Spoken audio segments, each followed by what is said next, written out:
C'est des coups de soleil en fait. C'est des coups de soleil qui éclatent. Chez les agrumes, il y a à peu près 37 000 gènes. Ça doit correspondre à 20%.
Mettre en marche cet appareil. Donc ici c'est un LC Pro. Et ce LC Pro va permettre de faire la mesure de la photosynthèse principalement et de la combustion somatique. Donc avant ça, il va falloir faire les paramètres. Donc ici on est allé dans les paramètres, on a la paramètre je pense au moins 20 minutes.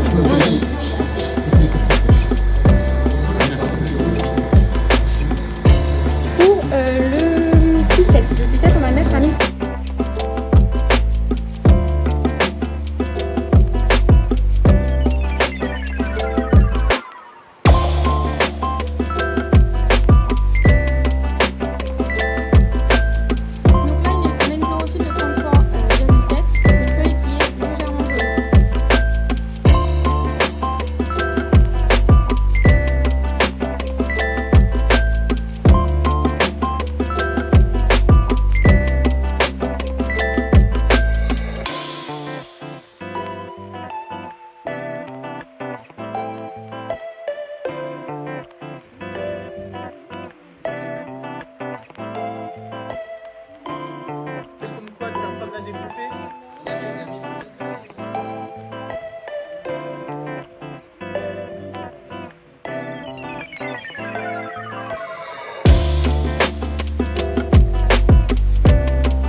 Bonjour, aujourd'hui nous allons parler des agrumes. Mais tout d'abord, qu'est-ce qu'un agrume? Un agrume, c'est l'ensemble des arbres qui portent des fruits tels que les oranges, les mandarines, les citrons, et les pomelos et les kumquats. Pour cela, nous allons voir les différentes sorties que nous avons effectuées pour en apprendre plus. Tout d'abord, nous avons participé à une sortie à l'INRA de San Julián, présentée par Monsieur François Leroux. Ensuite, nous sommes revenus au lycée Fesch avec l'intervention d'une intervenante de Corté. Et pour finir, nous sommes allés à Corté, à l'université, pour en apprendre plus sur la biologie des agrumes, suivi de 2 TP.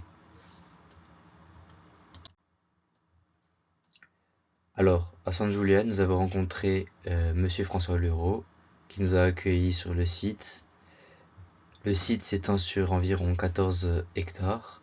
Il abrite une collection d'environ 1000 espèces d'agrumes, diverses et variées, regroupant environ 4000 arbres. C'est un véritable trésor de biodiversité, géré par l'INRA et le CIRAD. Il constitue un centre de ressources biologiques majeur pour la recherche des agrumes. Pour leurs activités, leur financement et leurs projets, pour financer leurs projets, sur ce site, elles sont principalement financées par les collectivités territoriales et l'État, parfois même par les mairies dans les alentours. Pour avoir pu financer certains projets, parfois compliqués, ils ont réussi à toucher de petites sommes pour pouvoir arrondir leurs besoins pour financer leurs projets et leurs activités, en récoltant environ 4 à 8 millions de graines, soit environ 400 kg, permettant d'alimenter les programmes de recherche et de sélection variétale. Comme dit précédemment, ça leur a permis à eux de toucher une somme d'argent pour pouvoir financer leur activité et leurs projets.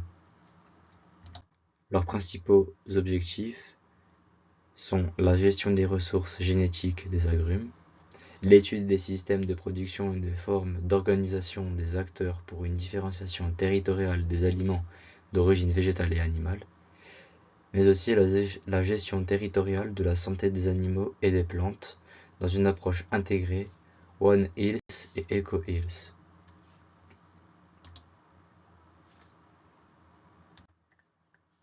À la fin de notre découverte du site par Monsieur François Leroux, la sortie s'est conclue sur une présentation d'un diaporama permettant de nous expliquer la complexité génomique de ces espèces, l'hybridation, l'interspécificité et la forte hétérozygotie, l'origine évolutive des agrumes, les espèces ancestrales, les croisements naturels qui ont façonné la diversité actuelle, les contraintes biologiques, la spécificité des agrumes, la reproduction apomictique, la stérilité. On a aussi vu les améliorations variétales, notamment la création d'hybrides, triploïdes, stériles, pour produire des fruits sans pépins. Un critère majeur pour le marché, oui, l'utilisation de marqueurs moléculaires SNPS, la sélection assistée et la reconstruction phylogénomique des variétés, la gestion des qualités fruitières, la tolérance au stress abiotique, le déficit hydrique, les porte-greffes spécifiques. Et tout cela vise à prolonger la période de production de diversifier et améliorer la qualité des fruits, adapter les variétés aux contraintes environnementales et sanitaires.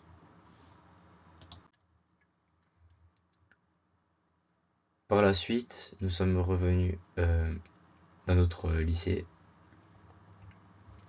mélangé de deux classes de SPSVT. Du coup, nous avons ramené de nombreux agrumes, divers et variés, pour pouvoir en apprendre plus, dont ils sont représentés de l'intérieur et de l'extérieur. Mais ce cours-là nous a principalement amené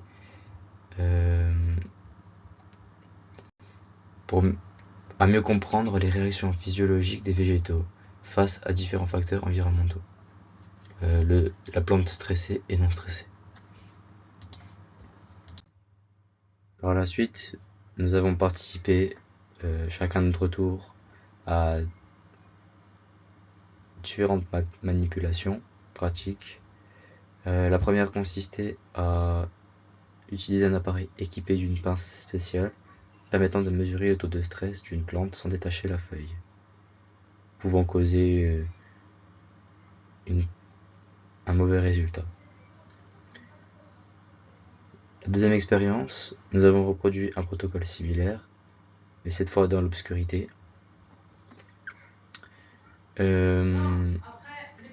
Par la suite, nous avons comparé ces résultats avec ceux obtenus en pleine lumière.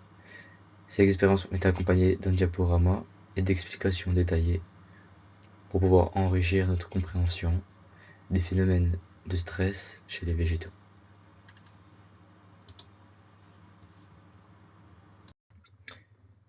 Notre troisième sortie s'est déroulée à Corté, où nous avons retrouvé la spécialiste en biologie rencontrée lors de la précédente séance au lycée Fesch. Nous avons cette fois-ci appris à travailler en conditions pratiques en laboratoire, un TP. Nous avons dû respecter des règles strictes, port de la blouse, lavage des mains, utilisation de matériel propre et adapté.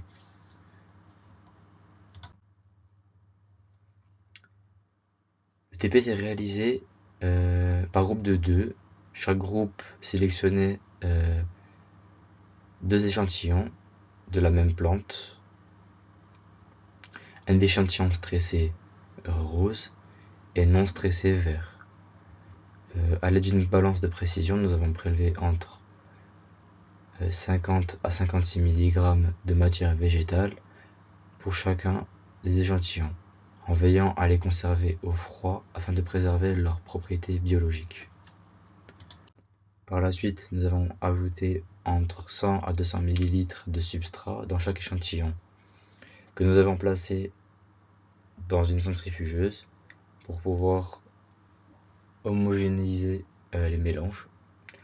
Le liquide obtenu a ensuite été transféré dans un nouveau tube compatible avec l'appareil de mesure utilisé.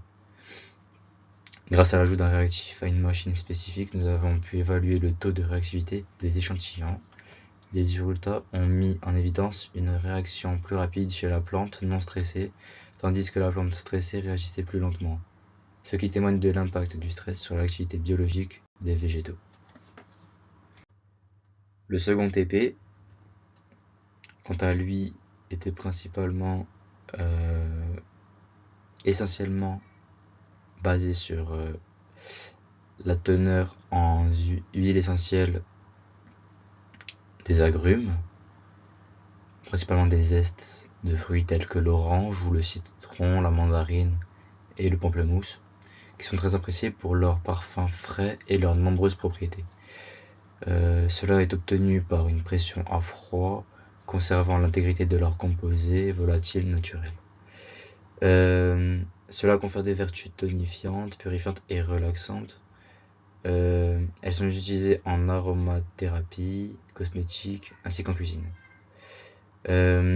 Cela nécessite certaines précautions, notamment en raison de leur photosensibilité, risque des réactions au soleil et de leur potentiel irritant à l'état pur. Par la suite, nous avons procédé à une chromatographie sur couche mince, CCM, qui est une technique de séparation et d'analyse utilisée en chimie pour identifier les composantes d'un mélange. Pour cela, nous avons utilisé un papier de chromatographie. Nous avons tracé un trait au crayon, très fin, à l'horizontale, à environ 1 cm du bas. Nous avons par la suite dessiné 3 points, très légers aussi, au crayon à papier toujours, assez espacés, de sorte à ce que chaque micro-goutte ne touche pas l'autre micro-goutte, pour pouvoir avoir un résultat satisfaisant et propre. Cela permet de vérifier la pureté d'un composé ou encore de comparer différentes substances. L'interprétation des résultats se base sur la distance de migration des tâches et sur le calcul du rapport frontal RF qui permet une identification qualitative des composés présents. Par la suite, nous avons déposé l'échantillon dans un éluant, dans une cuve avec de l'éluant. Après avoir bien laissé dans le bain, nous l'avons séché sur du papier et à l'aide d'un sèche-cheveux pour laisser apparaître plus rapidement les résultats. Pour en conclure, ces différentes sorties pédagogiques réalisées dans le cadre de notre projet ont été très enrichissantes sur les plans scientifiques et méthodologiques.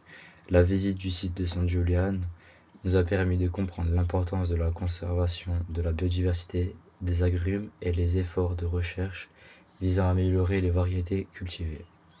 L'intervention d'une spécialiste en biologie végétale au lycée Fesch nous a initiés à l'étude du stress chez les plantes, à travers l'utilisation d'appareils de mesure spécifiques et l'analyse de leurs réponses physiologiques.